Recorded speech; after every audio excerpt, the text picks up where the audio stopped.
Hey everybody, today we are going to talk about L'Hopitals Rule. Let's go ahead and get started by doing this warm-up. So go ahead and pause the video and try this warm-up on your own. Okay, so now that you finished your warm-up, let me show you the solutions. So you were supposed to use graphs or tables to estimate the value of the limit. So for this first one, you should have gotten 1. So you could have graphed it and looked and see what the graph is doing as x approaches 0 from the left-hand side. Over here, we should have gone infinity. So this should have been going towards infinity as we approach -1 from the left-hand side. Sounds like an asymptote. Again, after graphing this, you should have seen that it was approaching 2. For number 4, it should have also been approaching 2. And we should have been approaching 0 as as x got closer and closer to 0. And then just as a little reminder, if we have the natural base e raised to the ln x power, that is equal to x. And the natural log of e is equal to 1. All right.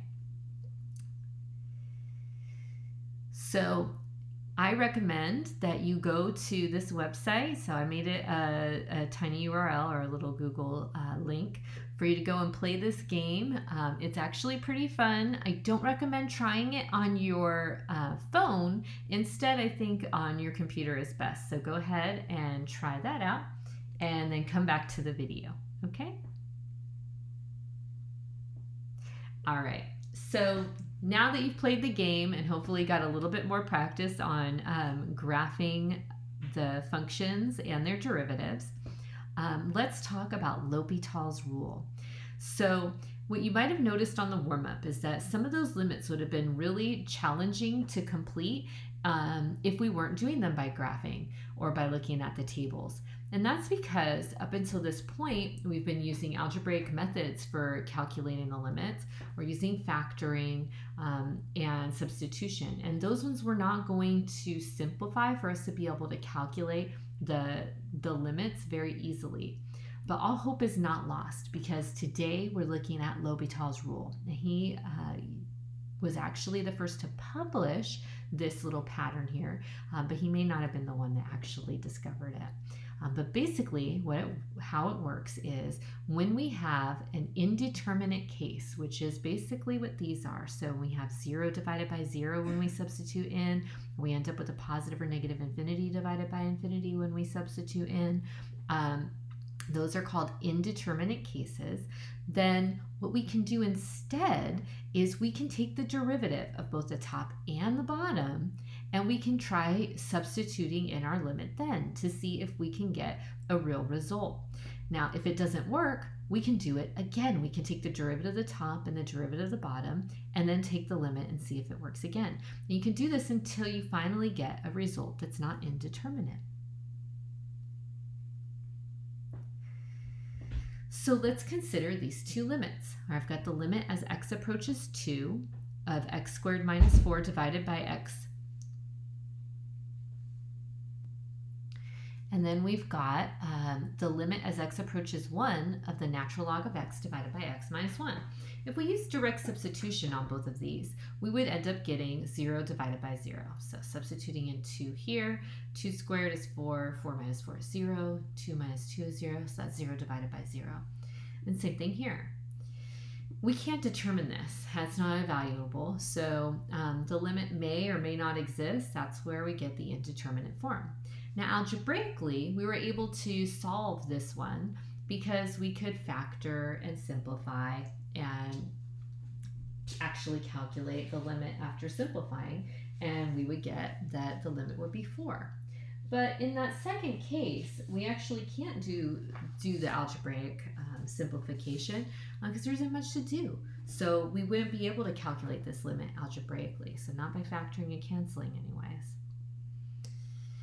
So L'Hopitals Rule basically is used when we get that indeterminate form from substitution. So what we can do is just take the derivative of the top, take the derivative of the bottom, and then try substituting. And here's a bunch more of indeterminate forms. So let's go ahead and calculate some. We'll start with this problem A.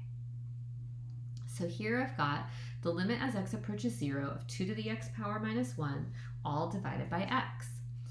If I try substituting in 0, I'll get 2 to the 0 power, which is 1, minus 1, which is 0. And in the denominator, I've got 0. So I can see that this is indeterminate. So what I'm going to do is I'm going to try and calculate the limit of the derivatives. So the limit as x approaches 0 of the derivative of 2 to the x minus 1. Oh, goodness me. This pen is driving me crazy.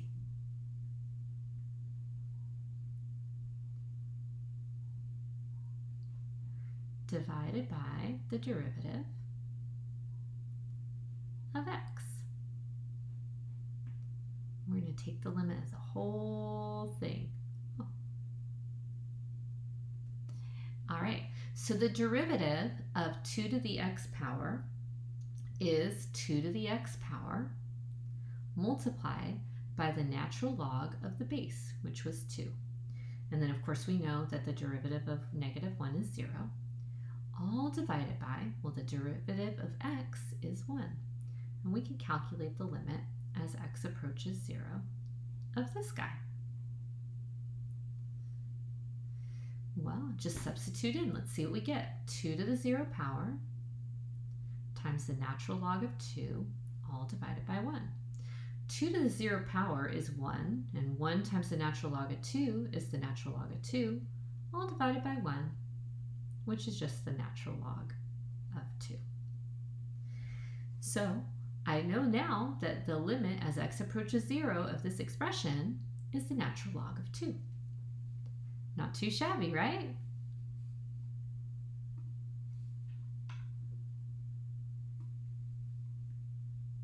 Let's try another one. Again, first try substitution, or thinking about it in a substitution manner.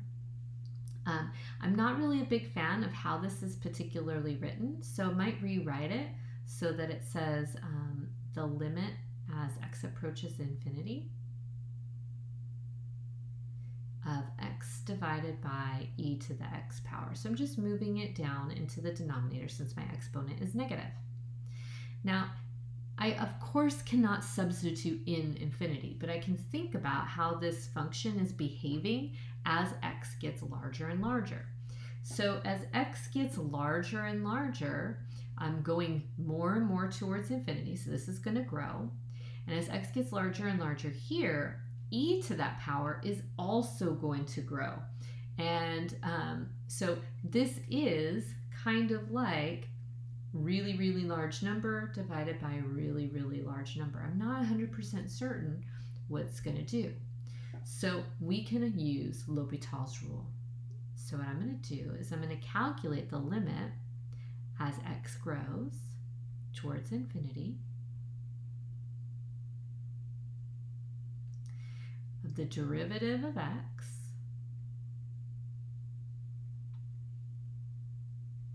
divided by the derivative of e to the x.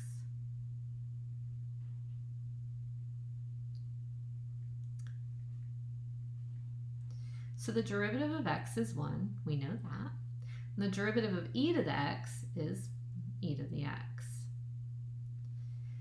So we're calculating the limit as x approaches infinity. Now let's think about what's happening here. As x gets larger and larger and larger, this denominator is going to get super big. But our numerator is just going to stay 1. So we've got 1 divided by an extremely large number. As we get larger and larger and larger in our denominator, but our numerator remains 1, this number is going to get closer and closer to 0. So the limit as x approaches infinity of x times e to the negative x is 0.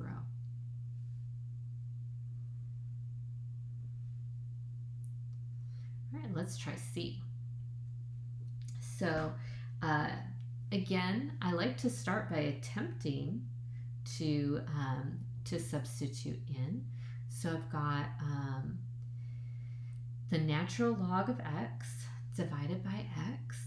As x gets really, really large, we're going to go off to infinity. And as x gets really large, we're going to also go off to infinity. So it looks like this is indeterminate. That's okay. Let's check out the limit as x approaches infinity of the derivatives. So I got d dx of ln x and d dx of x. Whoa, running out of room. So, well, let's take the derivative of the natural log. The derivative of the natural log is 1 divided by x. The derivative of x is just 1. So I'm taking the limit as x approaches infinity.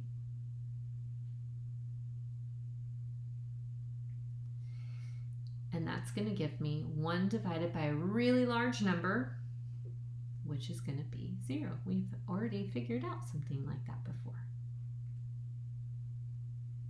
And now for our last one. Now this is a very famous limit, one that when we were first learning about limits, I told you that we were just going to have to accept that this was true and that we would learn how to figure it out later. And that was because we didn't know how to calculate derivatives back then. But now we do, so we can definitely calculate it.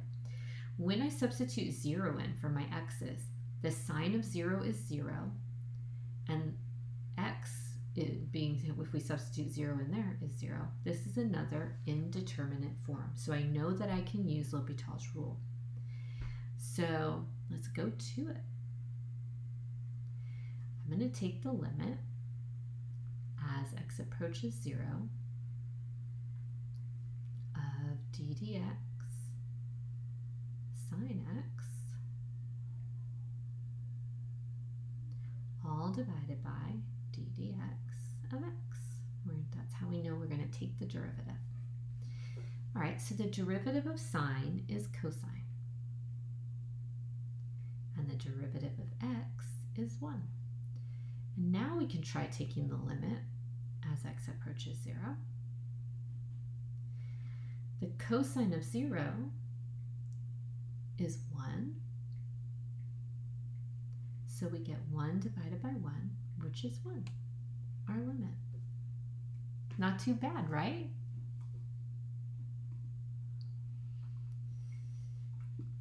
Okay, so let's look at this one.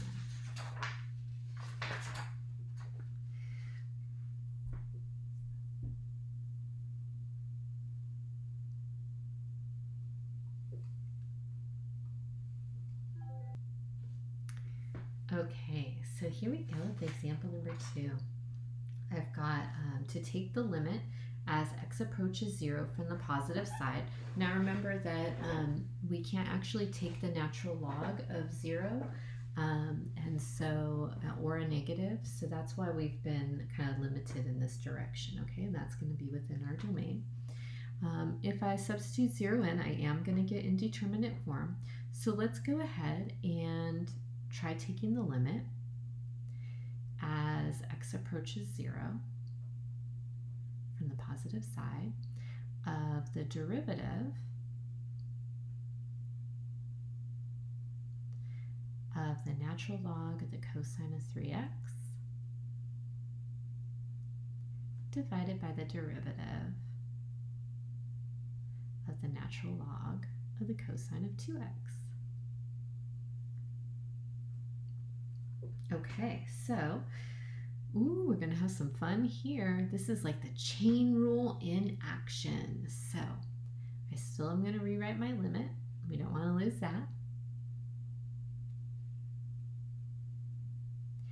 And I'm going to take the derivative. So the derivative of a natural log is 1 divided by whatever the argument is. So in this case, that's the cosine of 3x. multiplied by the derivative of what's inside. So the derivative of the cosine of 3x, so the derivative of cosine is negative sign. Keep your inside the same, so that'll be 3x. And then we multiply it again by the derivative of what's inside. So the derivative of 3x is 3. Wow. Divided by, now we do the same thing for the denominator. The derivative of the natural log is 1 divided by the argument. So that will be cosine of 2x multiplied by the derivative of what was inside. So the derivative of cosine again is negative sine x, or in this case, negative sine 2x, since we have the 2x there. And then we multiply by the derivative of what's inside. So the derivative of 2x is 2. Whoa. Okay. And then we're taking the limit of the whole darn thing. I'm actually going to simplify this a bit because I do see that we have a sine divided by a cosine. And that is a tangent, so I'm going to go ahead and simplify it just a tad bit. So I'm not taking another derivative, I'm just simplifying so that I have a tidier problem. So this is going to give me the negative 3 tangent of 3x divided by the negative 2 tangent of 2x. Again, I'll explain how I got that, which is that here I've got this negative sine of 3x divided by the cosine of 3x. So sine divided by cosine is tangent. Kept the argument the same. And then I just moved my 3 to the front. And I did the same thing with the denominator. Now, I can try substituting in, but I am actually still going to get an indeterminate form since the tangent at 0 is 0 and the tangent at 0 is 0. We have 0 divided by 0 for our limits. That's still indeterminate, still not going to work. So we're going to take the derivative again. So I've got the limit as x approaches 0 from the positive side of, well, negative divided by negative is a positive, so I'm going to simplify that too. Now, the derivative of 3 tan of 3x divided by the derivative of 2 tan 2x. Now, do you remember the derivative of tangent? It's secant squared. But don't forget, we still have the chain rule that's going to help us out here. So the derivative of tangent is secant squared. So I've got 3 times secant squared. My argument stays the same, 3x. But chain rule, I have to multiply by the derivative of what's inside, and that's 3. Down below, the derivative of 2 tan of 2x is going to be 2. Derivative of tan 2x is secant squared 2x. And then the chain rule, I have to multiply by 2. Okay, so we can tidy this up as well. Again, I'm just rewriting my limit each time because we still, the problem is asking us to calculate the limit, right? 3 times 3 is 9, so I've got 9 secant squared of 3x divided by 2 times 2 is 4, so I have 4 secant squared of 2x. And now we can try substituting. If I substitute 0 in here, I'll get the secant of 0,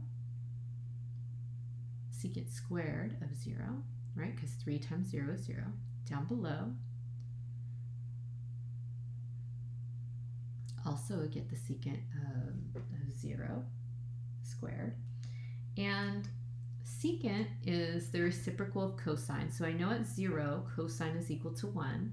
The reciprocal of 1 is still 1, and 1 squared is 1. So this is really saying 9 times 1 divided by 4 times 1.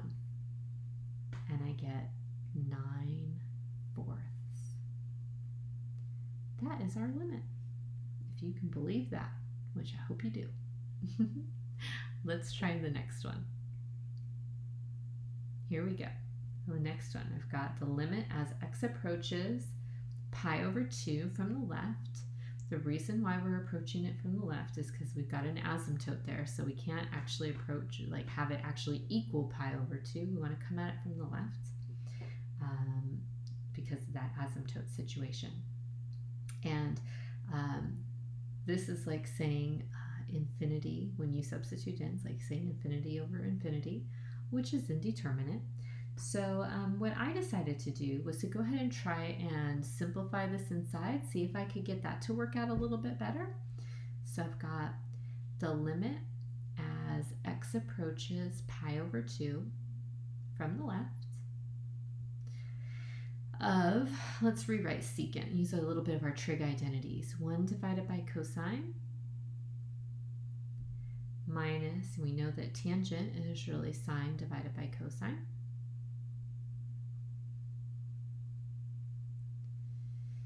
And I'm going to simplify that. This is going to give me still the limit as x approaches pi over 2 from the left.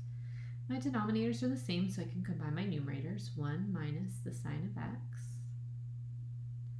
divided by cosine. And I tried substituting this in here, and this time I actually got 0 divided by 0. So simplifying it didn't really help me because I still had an indeterminate form. So I decided, why am I bothering? Let's go ahead and use L'Hopitals rule. So I'm going to take the derivative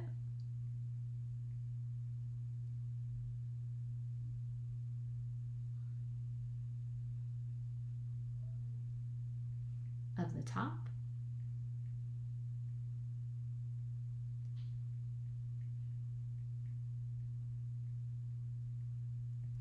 and I'm going to divide and take the derivative of the bottom.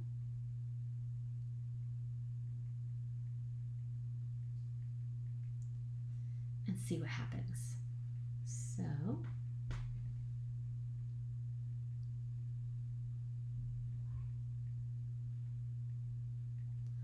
derivative of 1 is 0. The derivative of sine is cosine, so the derivative of negative sine is negative cosine.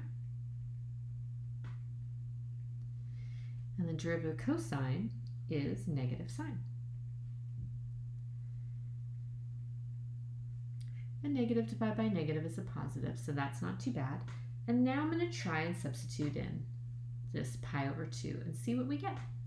So we get the cosine at pi over 2 divided by the sine at pi over 2. Calculating that limit. Now, the cosine at pi over 2 is 0.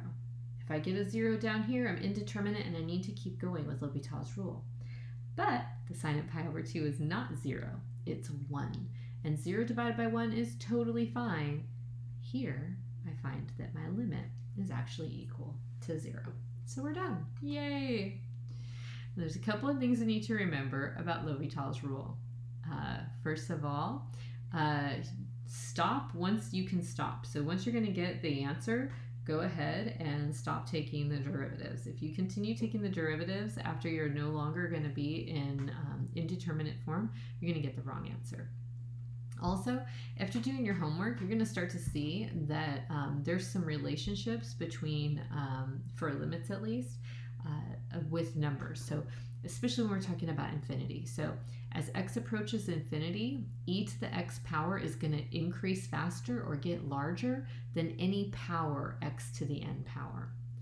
As x approaches positive infinity, e to the negative x is going to decrease faster, so it's going to get smaller than any negative power.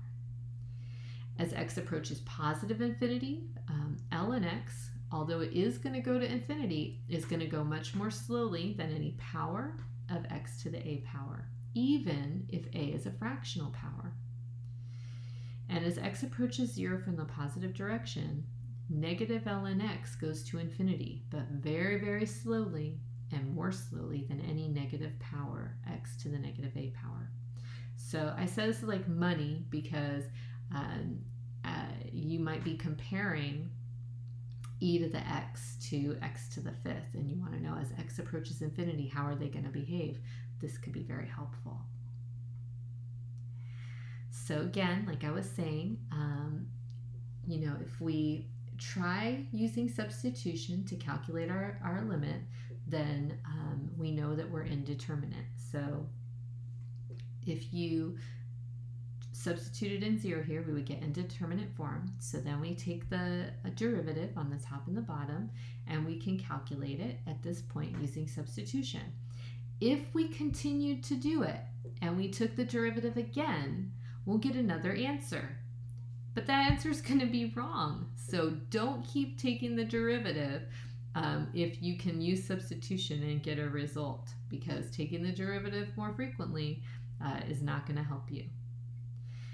If you take the derivative again and again and you still get indeterminate forms, you could keep going. So here I've taken the derivative over and over again until finally, I get -1/8, and that becomes my result. Okay? So you might have to take the derivative once, twice, 3 times before you get your solution. And guys, please go ahead and go to Cognitive and do your homework. I hope you guys have a wonderful weekend, and I'll see you soon. Bye-bye.